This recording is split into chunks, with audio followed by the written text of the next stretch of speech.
Verónica, ya estás adentro. Hay una Verónica, pero no sé si es Verónica Méndez.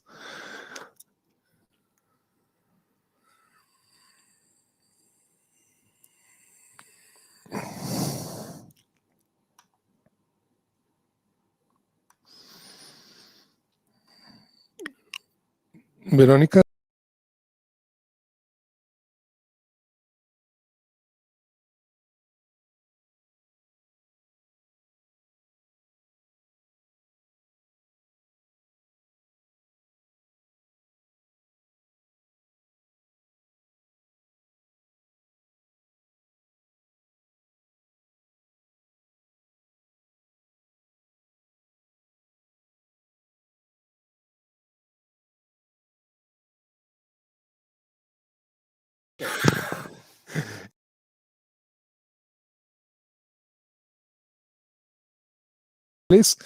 Verán que en la parte inferior izquierda tenemos las cabinas con los distintos idiomas y ahorita está activa la cabina de húngaro, pero no es húngaro, es inglés español.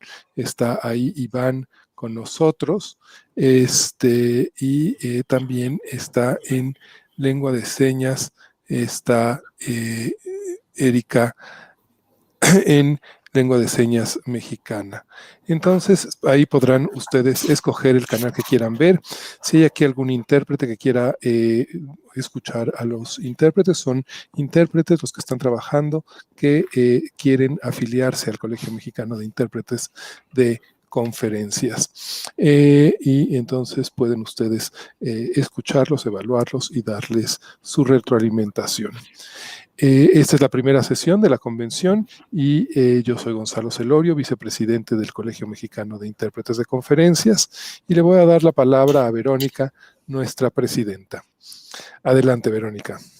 ¿Qué tal? Muy buenos días. Hoy es un día muy especial para mí. Estoy muy contenta de tenerlos a todos ustedes aquí presentes, atendiendo a nuestro llamado e invitación para retomar estas conferencias que se solían organizar con el colegio, y en esta mesa decidimos organizarlas nuevamente. Y es muy especial para mí porque la inaugura un gran amigo mío, Ben Crooks, con quien tuve el honor y el placer de trabajar. Fue una gran enseñanza para mí y de donde pues profesionalmente crecí bastante, aprendí muchísimo y fue un gusto trabajar con él. Eso hace muy especial esta convención también, es nuestro primer ponente, y desde aquí le doy las gracias a Ben por haber aceptado esta invitación, a todos ustedes por estar con nosotros y que saquemos lo mejor que podamos de esta convención que tiene esa intención. Por un lado, pues recibir a nuevos miembros al colegio, y por otro lado, fortalecer nuestro gremio con temas de interés y relevantes para la profesión. No les quiero quitar más el tiempo.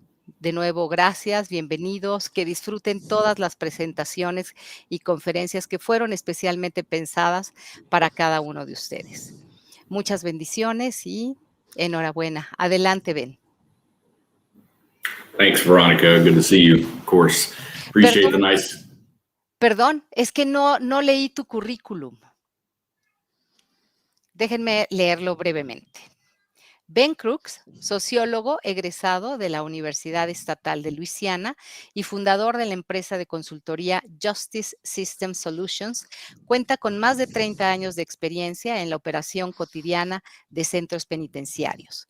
Fue director de detenciones en un centro local de detención para adultos en el Dorado, Kansas, donde encabezó la transición de un centro de detención lineal a un centro moderno de supervisión directa. Actualmente es administrador penitenciario del Centro de Detención del Condado de Garfield, en Oklahoma. Entre sus responsabilidades anteriores y actuales figuran la supervisión de la construcción de un nuevo centro, la formulación de políticas y procedimientos, la elaboración de un programa de capacitación integral, la coordinación y ejecución de traslado de internos, la preparación de contratos, relaciones públicas y la coordinación constante con funcionarios gubernamentales y judiciales y directivos del sector privado. Inició su carrera en el ámbito penitenciario y de seguridad en 1988 como policía militar del Ejército de los Estados Unidos. Ha trabajado en los sectores público y privados como examinador de fraudes certificado y consultor en materia de mitigación de riesgos. Bienvenido nuevamente, Ben, y gracias por estar con nosotros. All right, thank you, Veronica. I appreciate it. Good to see you again. It's been a few years now since we've really been together, but I miss Mexico and I miss you. So good to be here today. I'm excited to be invited to talk to you this morning, and I hope I can express and relay some of my perspective and experience working with interpreters over the years, specifically in Mexico and Latin America. And hopefully I can give you some insight that will benefit you in developing your careers, and most importantly, helping you to learn how to maybe better enjoy what you do for a living, as we all should do. So interpretation is to me, in my opinion, is a very important and vital service that's provided to those of us who aren't fluent or even close to fluent in foreign language, in which we go to find ourselves in other countries, working with those officials to enhance certain services within the country. So here we go. First, a little bit about work with interpreters to kind of help you understand the environment and sort of give you a picture of the situations in which my team and I experienced. And I will emphasize team because that's what it truly became, even though initially I was not necessarily as appreciative as I should have been, being inexperienced in dealing with interpretation. I'm going to try to slow myself down a little bit. Veronica always used to get on me about speaking slow, and I'll try to do that. And if I get too quick, please don't feel free to slow me down. So I began my work in the penitentiary consulting business in Mexico in about 2009, late 2009, with CGL companies. We were engaged by the Secretary of Public Security to assist with the modernization of their prison system and development of prison operations, and increasing the capacity of the federal prison system by about 25,000 beds, mostly in support of the war on drug cartels declared by President Felipe Calderon at the time in 2008. So CGL companies, I served as a senior vice president in charge of Latin American operations. I spoke no Spanish, and I was basically the only one within the organization that was willing to jump in and take on this project, which I found to be potentially very exciting. So the overview of the work that we did in Mexico was to master plan the federal penitentiary system in 2009, which meant to assess, visit all the facilities, talk with all the officials, and determine what the future would hold for the system currently, and how we could enhance that or improve the situation for the country's penitentiary system. Secondly, we developed a Mexico model for programs for prisons. In other words, an architectural design basis, how facilities should be built going forward, how they could be renovated to better suit the desires of the penitentiary system to modernize and enhance the ability to reduce recidivism within the system, as opposed to simply placing people in penitentiaries and not doing anything to help them start a better life. Third was to upgrade and renovate 8 previously abandoned state prisons for federal use between 2010 and 2012. Mexico in the past has had a history of states starting prisons and getting them half built, and then they had abandoned them, and these facilities in many cases had never even been utilized and weren't officially completed. Some of those facilities include Monclova, Guasave, Tepic, Huiminguillo, Papantla, Islas Marias, Durango, and Villahermosa. So we were able to visit all these facilities, work with the officials at these facilities and federal officials to improve their physical plant And then in most cases, we assisted with the development of operations and worked alongside the Mexican penitentiary officials to open these facilities for use. Fourth, we developed the Mexico CPS, what they called CPS at the time. I think it's called something different now, but basically private prison development between 2012 and 2013, in which various Mexican private companies engaged with the government to finance, design, build, and operate additional federal prisons to enhance the capacity of the federal system. We also participated with private companies such as ICA at the time, planning, activating, and training officials to operate these facilities, specifically at Guanajuato and Sonora, or Papagos and Saudi, as they're better known within the prison system. And then lastly, with CGL, we did consulting for the state of Mexico prison system between 14 and 16, highlighting with Tepepan female facility, programming, renovation, master planning for the state prison system, restructuring operations and concepts for state facilities. And then around 2016, I went on my own, but I stayed in Mexico. I completed a project in Oaxaca State to master plan their prison system, their state prisons, various prisons within the state we visited, tried to provide them with new concepts of operations and improvement of their physical plants in order to adhere to all human rights requirements and basic best practices for prison operations. And then we conducted the transition activation of the Tanabit Men's Prison in 2016, which was built approximately 5 years earlier and was never opened or operated until we assisted with opening that operation.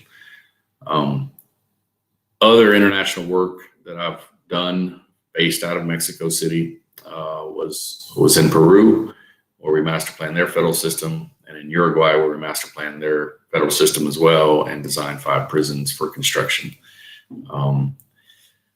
So all of that's just a summary of what we did over the years. And I utilized, because my team of 95% Mexican nationals and interpreters, many of them, that's what it took. It took all of us to do it. And starting out in 2009,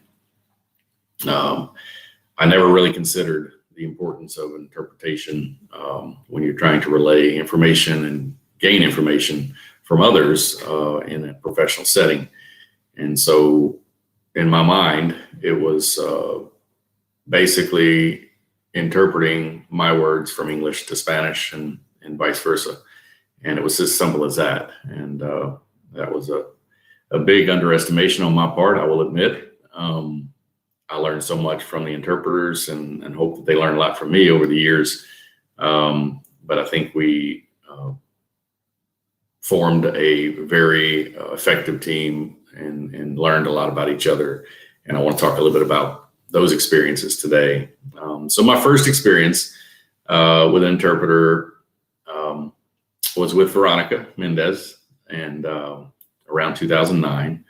And I'd never met Veronica. And if you know Veronica at all, you know Veronica's a strong personality that speaks her mind, and she does things her way. And I'm a lot like that myself. So as you can imagine, maybe at first we didn't necessarily see eye to eye, but in the end, Veronica taught me a lot about the world of international business and the importance of interpretation and understanding the perspectives from your side of it as an interpreter. And I hope I helped her understand my side from the person being interpreted. So our first meeting consisted of a very large official meeting at the SSP in Mexico City, meeting with the subsecretary of public security and his officials. I say large meeting, 20 people on the other side of the table, basically, and 3 of us consultants. And my concerns going into that meeting from the interpretation standpoint was I was worried about how I would struggle and how this would affect me and how I did my job, having an interpreter involved and not being able to express myself clearly or understand exactly the expressions coming back at me from those officials.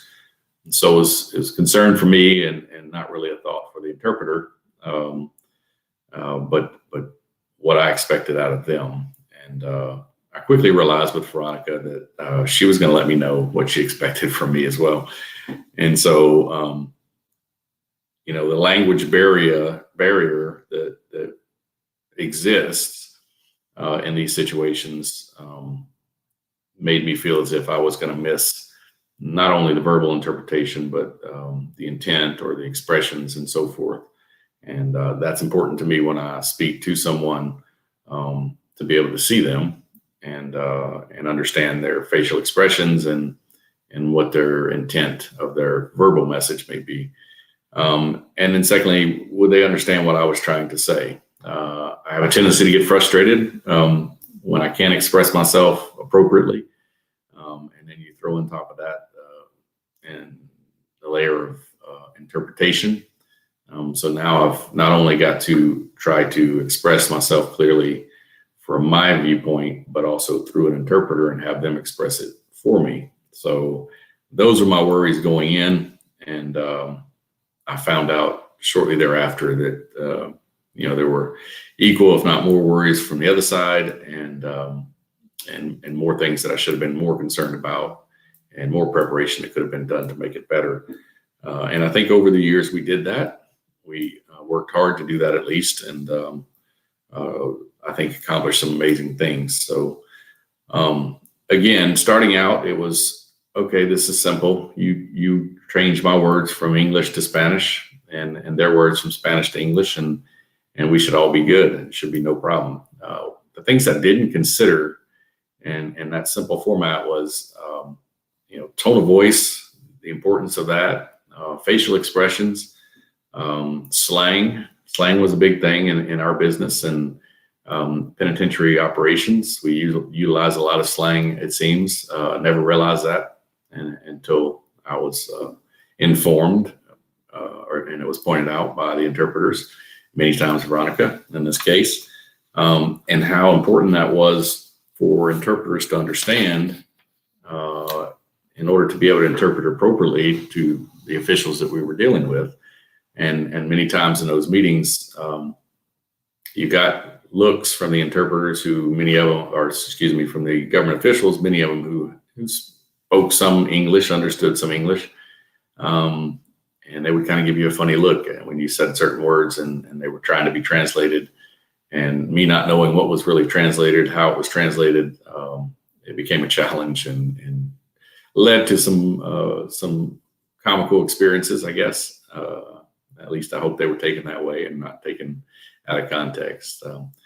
So I also didn't consider the translator not only had to keep up with me, but in effect was speaking for both sides of the discussion. And therefore, while these meetings were long, often, and difficult, my part in the meeting was much less than what the interpreters was. Veronica at that time was speaking twice as much. Every time anybody spoke, then she had to repeat and translate. And I had no appreciation for that at the time because I never put any thought into it. So by the end of the day, and then long days turned into long weeks, she was completely exhausted and frustrated, and as we all were at some time. But it just something that wasn't considered by me or my team starting out this process and working with interpreters. So they worked twice as hard. In the evenings, we always ended up with a late meal in Mexico. It seems to be a tradition is to have late night dinners. And we were all exhausted, and especially an interpreter that had worked all day speaking twice, and then they had to go to dinner. Not only could they not enjoy their dinner that they earned, they had to interpret during the dinner. So my appreciation and understanding of their situation absolutely elevated, and I started learning at that point. And this went on for many months, working in Mexico City specifically, and meeting with government officials and going through technical documents and struggling through some of the meetings that we had and decisions that we had to make. So some of the challenges for all of us really were the frustrations. For instance, we had I had with colleagues that talked through each other or over each other during these discussions, and I know it drove Veronica crazy. And again, if you know Veronica, she didn't hesitate to take over the meetings, and no matter the officials that were in there, and stop everybody or slow them down, and that was great. I admit at that time it was frustrating because it messed up the rhythm of the discussion, but now I have a great appreciation for that, and the fact that she had to do that in order to get the interpretation correct. And so then my frustration moved not necessarily to Veronica, but to my colleagues and others who wanted to speak all at the same time, and that totally derailed our discussion because it was impossible for the interpreter to keep up.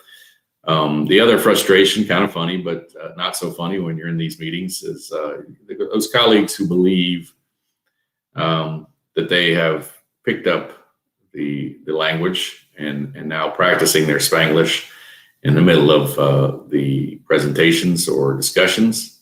I had one in particular that believed that basically you just add an O to every word in English and it became Spanish. So we kind of got a kick out of it, but it did get frustrating at times. And I'm sure very frustrating for the interpreters when that happened, because they were trying to listen in English and translate to Spanish, and you throw the Spanglish in there, and I'm sure it's very difficult to sort out. So again, we got a laugh out of it, but at the same time, it frustrated all of us.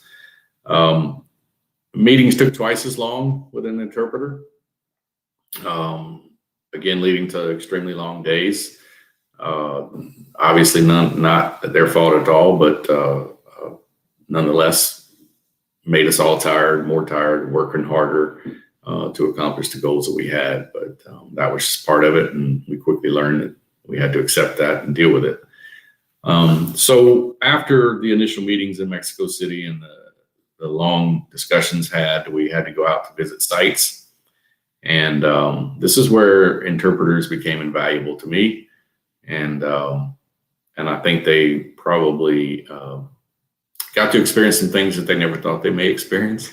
And as did we in working with them. Some of the site visits, as you can imagine, to prisons around the country and around the world that we did with these folks turned into learning experiences from both perspectives. They traveled with us everywhere. We went to several different countries, including the U.S. and throughout Latin America and South America in some instances. And they were right by our side, and they were critical in helping us to accomplish the goals that we had set. Of course, it was the excitement of traveling to other countries and visiting foreign prisons. I guess it takes a twisted mind to think that's an exciting thing. But I did, and many of them, most of them, if not all of them, did as well. They kind of began to understand my passion for prison operations work and trying to improve that around the world where we could. And so it was exciting for us, and I think exciting for them as well. But I think they really didn't fully comprehend what they were getting into when it came to visiting prisons with me, at least. I won't speak for the others, but they experienced things such as being strip searched at the entry of prison facilities. And it was funny because, something I never really considered. I knew to expect this, having been in the prison industry. They didn't. And, so sort of on a funny note, they had concerns about undergarments at times, and we didn't warn them, and we didn't know, and we didn't think about it. And so when you go into a prison facility, and many of them, you have to get strip searched, and so little things make sometimes a big deal. So that was kind of funny and comical. I'm not sure it was for them at the time, but we all laugh about it now. Being face to face with hardened criminals, with violent criminals, murderers, rapists, in their cells. Most that know me, and especially the interpreters who work closely with me, when I visit prisons, I don't want to walk around the outside and look in. I don't want to stand in the tower and look down. I want to go in the facility and I want to visit and speak with inmates direct, because that's the only way you get a real perspective on what's going on within the facilities. And so I brought them in, and they had to go with me. They were on my hip when we went into many facilities around the world. And as you can imagine, they probably were a little bit concerned, at least at first. And I'll tell you a little story about that in a little bit. But nonetheless, they did it. And it probably wasn't what they were expecting as an interpreter when they started in this business, but they got a little extra out of it, I guess. Spending the nights on Islas Marias in the middle of the Pacific. Some had that experience, and most in Mexico, or as I found, many in Mexico didn't even know that there was an island prison that existed. And so we got to visit that island many times, and some got to spend the night on that island. And that's all it is a prison facility located in the middle of two other islands out in the Pacific. And so that was something that I cherish as an experience, and I'm sure they do as well. We spent a lot of time on construction sites in the middle of nowhere, throughout Mexico and other countries as well. Remote sites that didn't offer a whole lot other than maybe a decent hotel if we were lucky. And in the nights we spent at the facilities working with staff, it was not something I can imagine that you would sit in school learning to become an interpreter and thinking that you would have to do that. So we worked, as I said, extremely long hours and through the night many times. Driving through some of the most remote areas of Mexico and not having a clue where we were. That was a common experience. Again, they were with us side by side, and many times they had to drive, and we depended upon them tremendously to communicate and get us where we needed to be, and they depended upon us, I think, as well to help keep them safe and secure during that time. So we were both kind of in it blindly in some cases, and it started building our friendships and relationships and some of the good times and bad times that we experienced. Some even had to ride on the back of a stranger's horse after their rental car had been washed out by a flash flood going to one of the facilities. And that's a story that we often laugh about with some of my colleagues and past colleagues and interpreters. But they experience it all. It's not just show up and translate and go home. It's living the life of a prison consultant, I guess, and experiencing many things. And the list could go on and on. I could talk about many stories, some funny, some not. But we had a good time, and we learned a lot from one another in doing that. So the professional and individual relationships developed, as I said. Interpreters began to individualize each consultant and begin to be able to interpret not only our words, but our thinking and our expressions, as well as the verbal communication. And that was critical to us. My mind isn't simple, I don't believe. And some of these folks mastered, my thinking and could actually probably say words or say things that I was thinking before I said them myself after such a period of time and working together. And that was very important and very valuable to me as a consultant. And they began to understand the topics. Secondly, the concepts and the way to become the experts as well, in a way, in the field and on the subject matter, and living alongside of us in these endeavors. They truly did become experts in our field, and they also became an extra set of eyes for us. Many times they came to me and pointed out things that I may have missed as we're touring facilities or may have heard. So they became very knowledgeable of my field, and that was critical. So it wasn't a matter of just finding someone who spoke both languages, but it was a matter of finding someone who was compatible and wanted to learn, was eager to learn the actual profession and the work that we were doing, and not just interpret the words that we were saying. And I truly became dependent upon them, and I think they, again, became dependent upon me. So after all of the site visits, which were hundreds, literally, over the years, it always came back to the written interpretation, the written reports and presentations that we had to do. And all of those things had to be translated from Spanish to English in this case. And that became also a challenge, but the experiences we had verbally in meetings and so forth, site visits, lent itself to better reports and better presentations being developed, but also it presented more challenges and more frustration and some hard times and again, some good times and some laughs that we shared in the process of developing the actual reports. So everything began in English in our work and when it came to writing. And, it would take me a week maybe to develop a report on a site visit. And so I expected it naturally to take no more than a week for the interpreter to translate it and put it into Spanish so we could then present it to the officials. And naive, stupid, some may say, for me to think that way, but that's my thought. And so what I learned mostly from the interpreters themselves was that the written word was even more difficult to interpret or to translate than the verbal, because once something is written, it is what it is.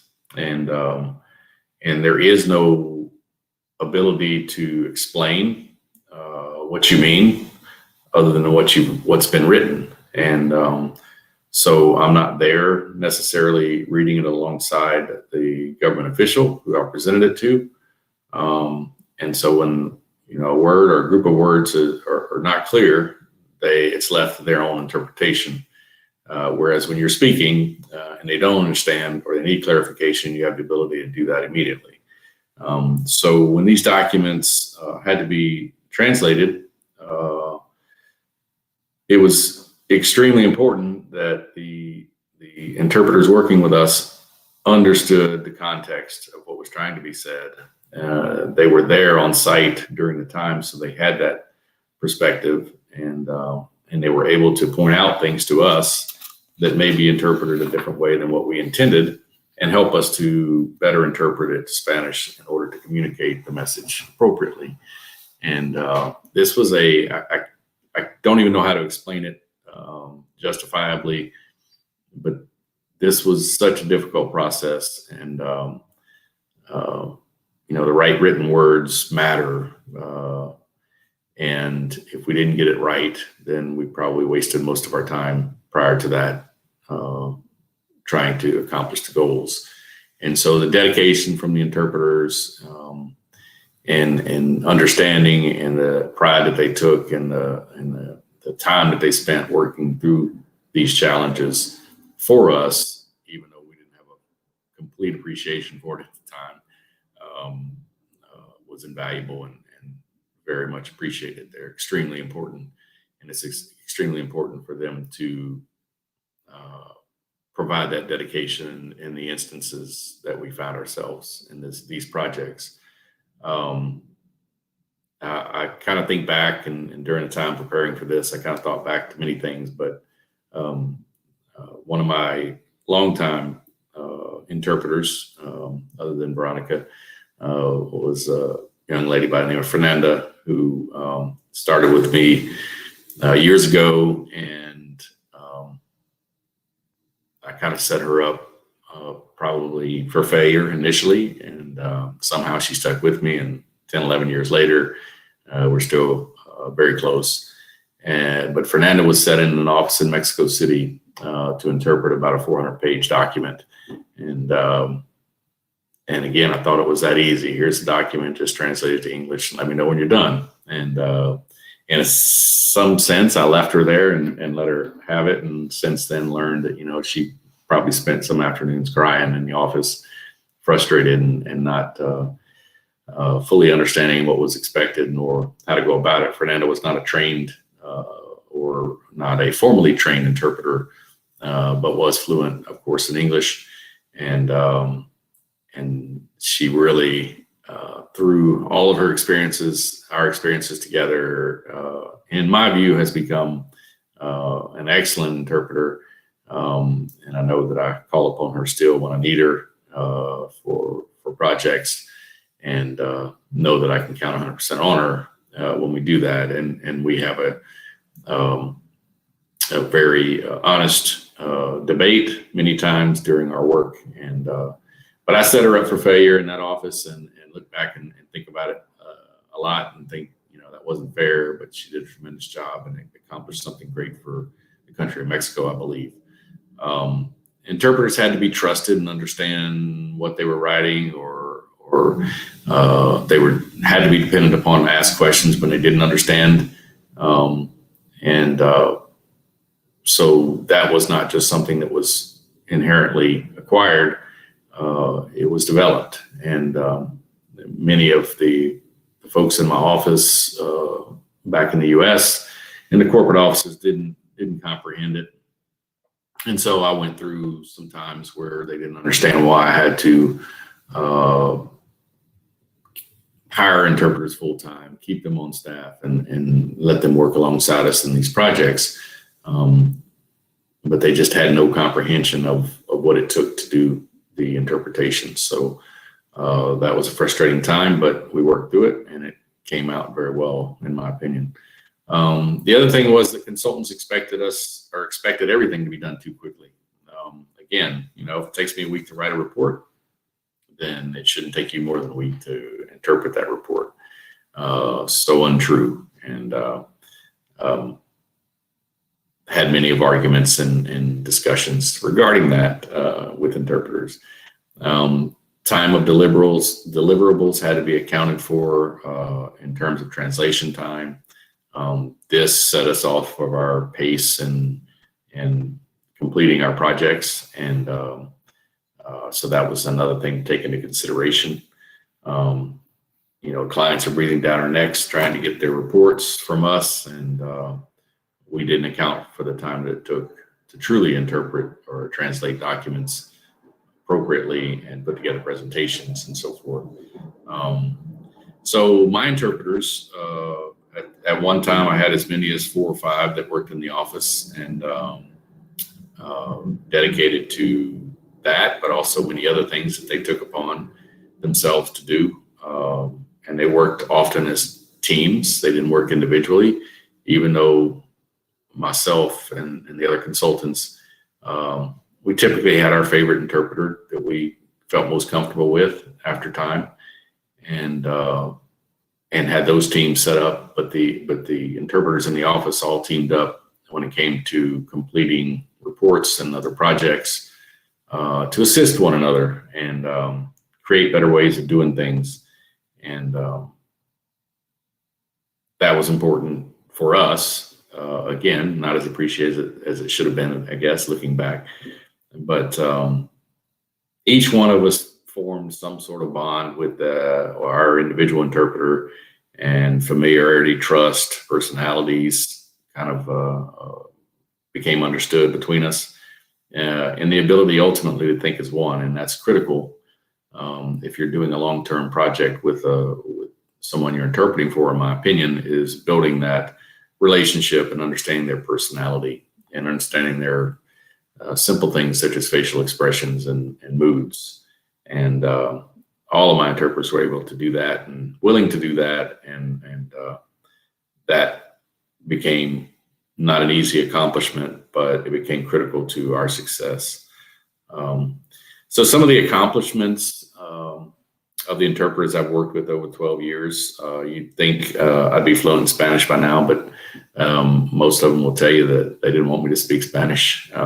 This was their job security, and I understand that. And I learned to understand a decent amount of Spanish listening. I was never confident to speak enough because I didn't want to relay the wrong message, fearing that I would do so if I tried to speak it myself. So, and I enjoyed my interpreters working with me, so I let it be. But these individuals became some of my best friends over the years, and people I depended upon professionally for sure, and even personally in some cases. We shared a lot of laughs. We shared a lot of arguments, a lot of frustration, a ton of good times, and we learned a lot of lessons together. We grew together as individuals, and most importantly, as I said, as a team. So some of the hardest working people I've ever worked with came out of Mexico City and other places in Mexico where I had interpreters. And so one thing I think that my interpreters did that they took it upon themselves to do, the whole group of them, is over the years they started developing, because of some of the slang that I mentioned earlier, in this field of work, they started developing a glossary of terms and dictionary, so to speak, of things that were common to the prison industry, and so that they were consistent in what they were doing. If we're working 5 different projects or going 5 different directions as consultants, then they were going 5 different directions as interpreters. And then somehow that all had to be brought back to one and consistent. And so this glossary of terms and dictionary that they developed is very significant. And I think anybody getting into the prison consulting interpretation business, at least in Latin America, should get with these ladies and gentlemen and try to get their hands on that glossary that these ladies and gentlemen developed, because it's a valuable document, in my opinion. It's pretty impressive. They made my life tolerable. They definitely made it more interesting. Veronica is a character, as you probably all know. They made it more rewarding and even more frustrating at times. I can never express the total amount of appreciation I have for them and the work that they did for me. They weren't just support as you'd think in the beginning, but they were essential to the team's success. And so I guess in providing some advice, for what it's worth, to interpreters and their work with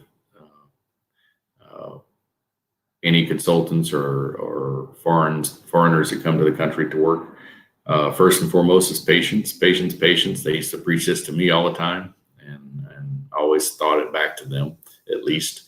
You got to have a lot of patience, and you got to be willing to learn and put up with some of the ignorance of those of us that come over there to work. Understand that when someone is thinking and talking, that rhythm is everything, or at least for me.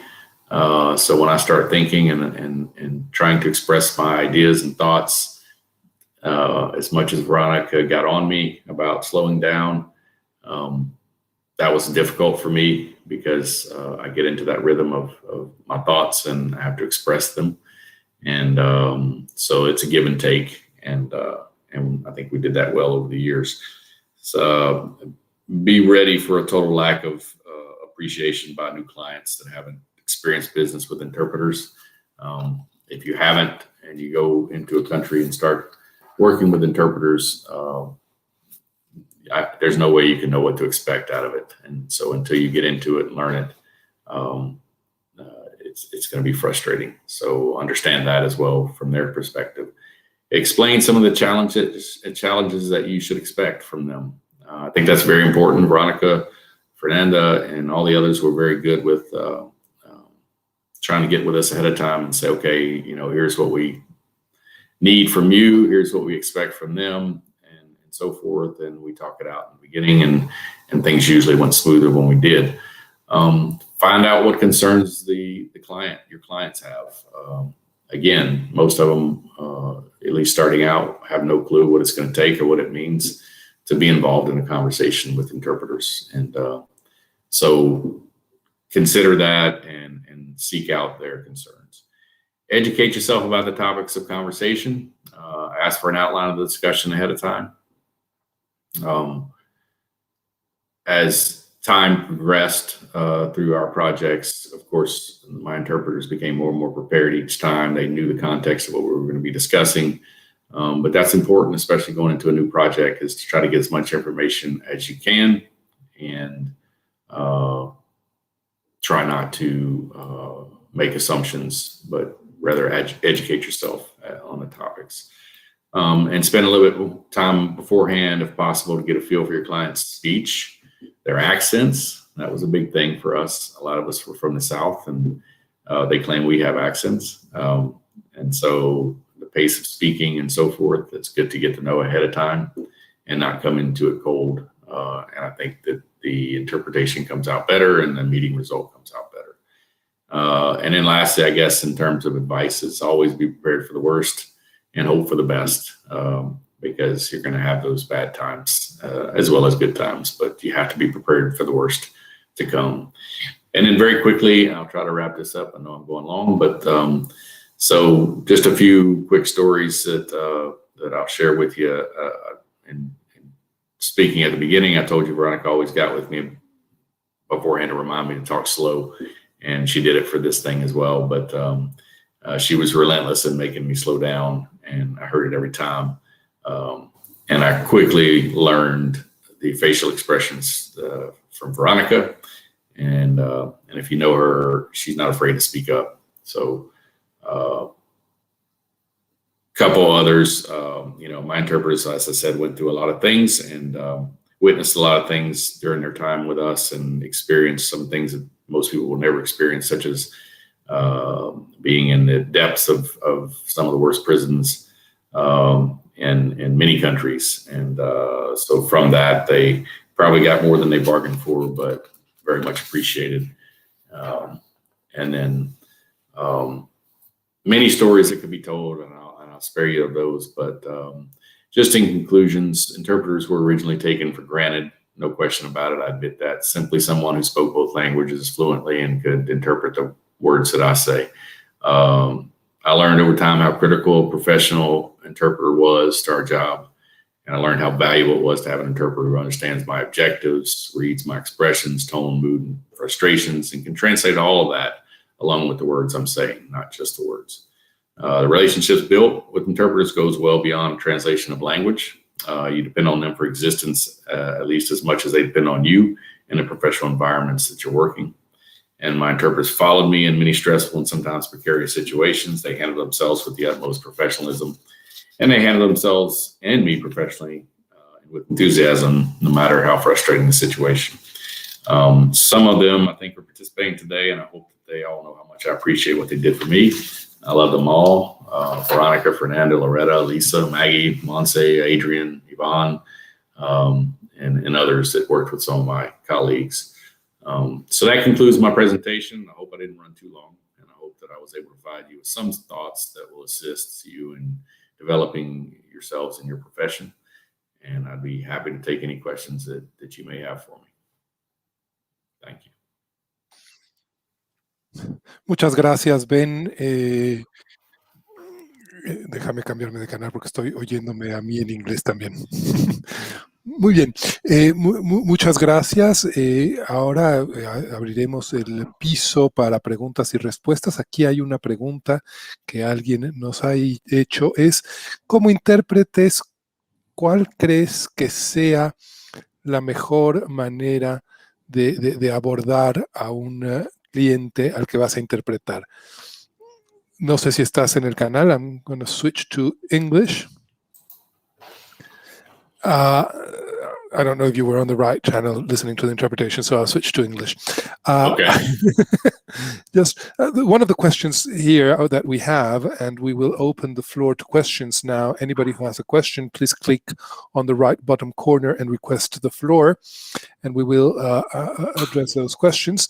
But the first question we have is, how do you recommend that what should interpreters do to approach a person who's being interpreted? There's always like this barrier, and people don't necessarily from the beginning understand that they're going to be interpreted and what that entails. And it's sometimes very difficult to approach the person you're going to be interpreting. How would you suggest interpreters do this?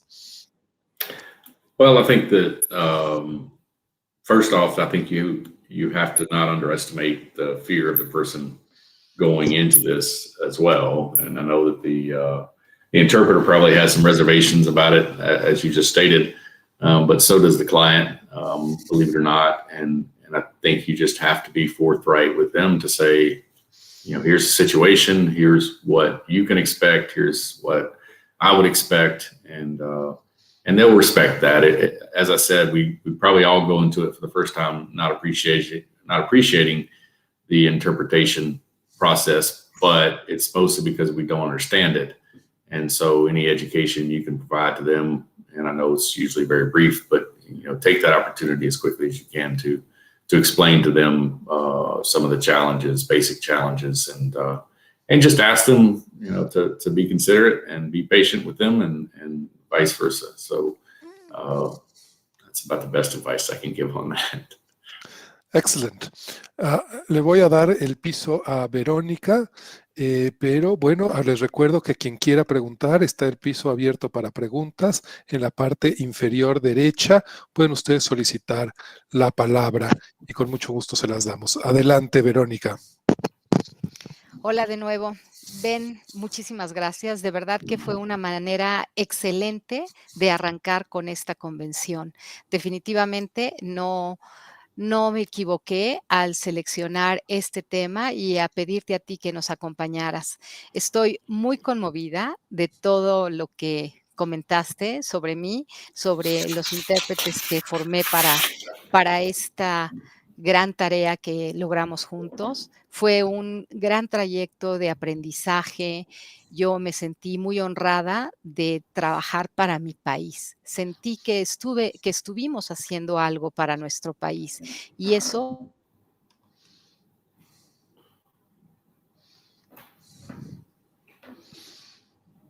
She's frozen on me. Tengo muchos recuerdos ahora.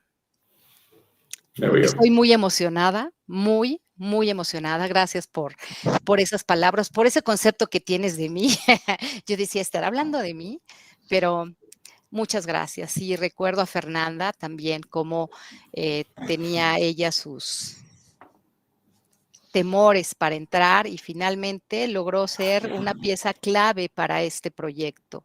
Muchas gracias, Fernanda. También sé que andas por ahí. Adrián, varios de nuestros intérpretes que nos acompañaron están aquí disfrutando de esta plática que ha sido muy alentadora para nosotros, inspiradora, y sobre todo yo no había escuchado nunca tampoco la perspectiva de un cliente. Qué importante es, ¿no? Sí recuerdo, quiero contar una anécdota rápida, muy al principio en las juntas, que mencionaban Sally ports, y yo la traduje tal cual, ¿no? Esclusas. Pero después, en un momento de break, me acerqué con Bruce y le dije, ¿me puedes explicar qué es una esclusa, por favor? Y él me dijo, no, tú nada más traduce, Sally port, esclusa. Y le dije, por favor, para mí es muy importante entender de qué se trata porque pues vamos a pasar por muchas y hay una diferencia entre esclusas, en puertas de seguridad, entre compuertas y yo necesito entender para poder transmitirlo. Y como a los 15 días ya me agradece y me dice, oye, Verónica, gracias, tienes muchísima razón. Para mí ahora ya entiendo lo importante que es que ustedes comprendan un concepto. Y así fue como los fuimos entrenando a ustedes también como consejeros para que entendieran la parte importante para los intérpretes, ¿no? Como dices, fue un proyecto largo, horas muy largas de trabajo y aprovecho esta ocasión para agradecerle a CGL, a los funcionarios de ese momento, la confianza que tuvieron en mí para llevar a buen puerto este proyecto a nivel federal.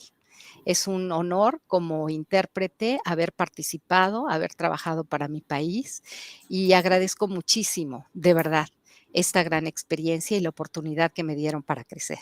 Estoy muy emocionada y sé que esta plática está ayudando a muchos intérpretes que también son intérpretes consultores y van a tener sus propios clientes, que vean lo importante que es. No somos nada más intérpretes, sí somos un puente de comunicación, pero en muchos de los casos que puedo recordar, con ustedes ven, en Guasave, estábamos en la cuna de los, pues de los capos de la droga, ¿no?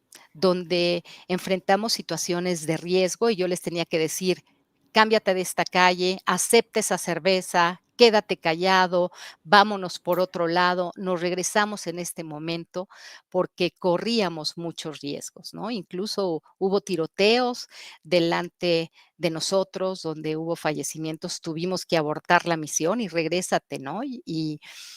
Esta parte que hablabas de andar en caballo, yo creo que mucha gente no la entendía, pero cuando teníamos que visitar el penal de, el que está en Tajín, ay, se me olvidó ahorita el nombre, de los más grandes, que era la joya de la corona, según el secretario, había inundaciones. Entonces teníamos que bajarnos del carro e irnos en caballo. A esas cosas se refería también. ¿Perdimos a Ben? Pero bueno, fue toda una experiencia, una gran trayectoria y pues muchísimas gracias. Y yo los invito a que hagan preguntas, a que sigan los canales de YouTube, en las redes, vamos a estar repitiendo las conferencias y que no nos dejen porque todas van a ser así de interesantes. Muchísimas gracias. Thank you, Veronica. I didn't get any translation of any of that, but I understood most of Oh what you my said. God. Well, I called you back and I will rephrase everything to you as usual, okay? I'm But quite sure you in a will. nutshell, it was an honor to work Yes, with you. right. I am so grateful and very, very moved No, after your presentation. Thank you. God bless thank you. you. Thank Thank you you for all. I trusting appreciate me. it. Thank you for the invite, and I enjoyed it. And good luck to all of your speakers and your conference that you're having. I appreciate it. Thank you. God bless you, Ben. And we Same to will you. be working soon again. I know. Okay. All right. Good luck. Thank you. Good luck. Aprendiendo has requested the floor. Let's give them the floor. And Ben, you can listen to interpretation, funny enough, in the Hungarian and in the Dutch channels on the left bottom corner. Okay. And it will be in English. Okay. Aprendiendo, no sé quién sea usted, pero adelante, tiene usted el piso. Es cuestión de prender su micrófono en la parte central. Hay un botón que está en rojo. Sí, hola. La escuchamos, adelante. Bien, vale. Es decir, yo me encuentro en España, he trabajado como intérprete de conferencia y especialmente intérprete de liaison. Viajaría a México a establecerme allí y desearía ponerme en contacto con ustedes para trabajar juntos. Estupendo. ¿Por qué no nos manda un correo? Consejo directivo @intérpretesdeconferencias.mx. Ahorita se lo escribo en el chat. Y no sé si tenga usted una pregunta para Ben o si alguien más tenga una pregunta para Ben. Estamos ya sobre el tiempo. Ya nos pasamos 2 minutos, pero adelante. Bien, la pregunta es para Ben. Yo he trabajado con alumnos, bueno, que iban a tirarse al agua. Entonces encontrábamos el problema que quienes daban la conferencia o hablaban en un castellano muy de la región de ellos o hablaban muy rápido. Entonces habíamos establecido un código para parar la conferencia y decir, empleen un idioma neutral, en castellano, y más despacio. ¿Usted qué aconseja? Ben.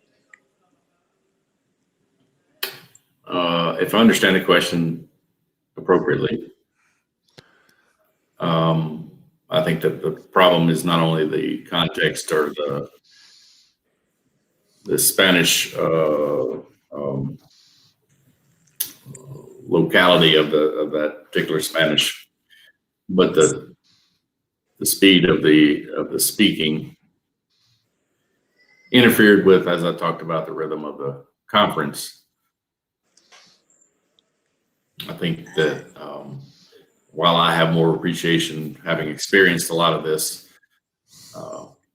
I would openly accept someone saying, slow down, because I understand the difficulties in trying to interpret. And I think you just have to be forthright with them from the beginning, and hopefully they'll understand and adjust in order for everybody to be accommodated in that sense. I don't know if I answered your question appropriately. Bueno, no sé, Gonzalo, si usted entendió lo que yo quería preguntar. Estábamos en una conferencia internacional con muchos ponentes de castellano de distintos países, y algunos se adaptaban a los nuevos o los que se iniciaban como intérpretes correctamente, pero había otros que no, y a veces quedaba bloqueada la conferencia. Entonces, porque claro, había que pararles y decirle, por favor, hablen en un castellano neutral y hablen lentamente. Pero eso fue un arreglo circunstancial que se nos ocurrió. Pero quiero saber, Ben, con la experiencia que él tiene, si entendió lo que yo quise decir. Bueno, yo creo que eso es una... Yeah, I guess I don't fully comprehend neutral Spanish because I don't speak Spanish fluently. I do, in general terms, understand what you're talking about, the different dialects. And to be honest, I'm not sure how you address that.